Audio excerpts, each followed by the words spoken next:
2 वर्षापूर्वी पाकिस्तानचे माजी पंतप्रधान इम्रान खान ते ज्यावेळेस सत्तेत होते त्यावेळेस त्यांनी असा आरोप लावला की अमेरिका हा इम्रान खानला सत्तेतून बाहेर काढण्यासाठी प्रयत्न करतोय.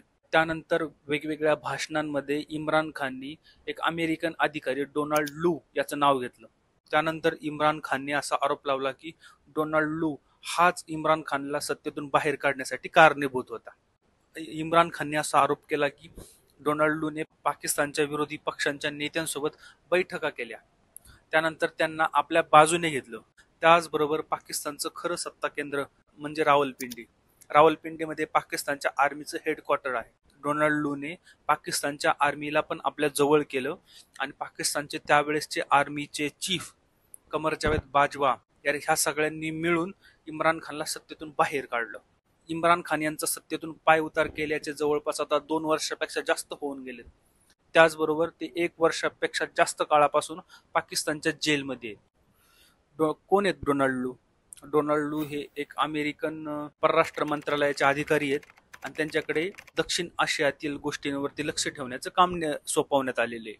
मे 2024 बांगलादेशच्या पंतप्रधान शेख हसीना यांनी त्यावेळेस अमेरिकेवरती असा आरोप केला की शेख हसीनांना अमेरिका ह्या सत्तेतून बाहेर काढण्यासाठी प्रयत्न करतात. त्यावेळेस पण डोनाल्ड लू यांचं नाव समोर आलं होतं. त्यानंतर 2 ते 3 महिन्यामध्ये अक्षरशः बांगलादेशच्या पंतप्रधान शेख हसीना यांना बांगलादेश सोडून भारतामध्ये पलायन करावं लागलं. यामागे पण कारण डोनाल्ड लू हेच होते.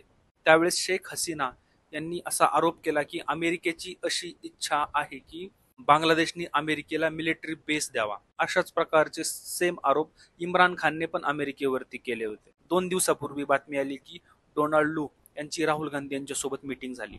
त्याचबरोबर काही वेगळ्या भारतीय विरोधी पक्षांच्या नेत्यांसोबत पण अमेरिकन अधिकाऱ्यांची चर्चा झाली.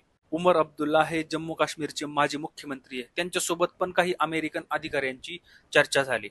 आणि ह्या सगळ्या गोष्टींचा मास्टरमाइंड जर कोणी असेल तर तो डोनाल्ड लू नावाचा अधिकारी आहे.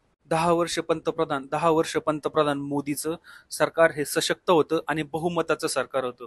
परंतु ह्या 3ऱ्या टर्म मध्ये पंतप्रधान मोदी यांना बहुमत मिळालं नाही.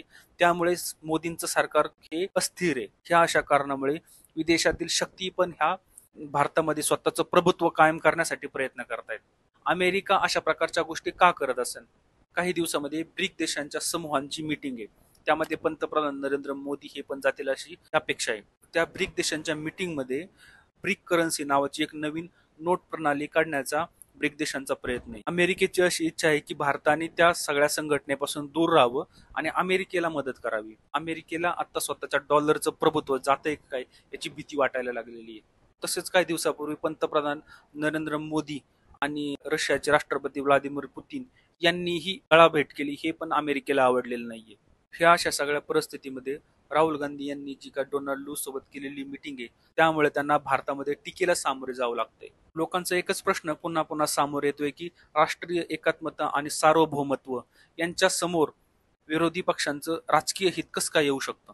कोणीतरी सांगून गेलेले की अमेरिकेसोबत शत्रुत्व करणे हे धोकादायक असू शकतं, परंतु अमेरिकेसोबत मैत्रीचे संबंध ठेवणे हे जीव घेणे असू शकतं.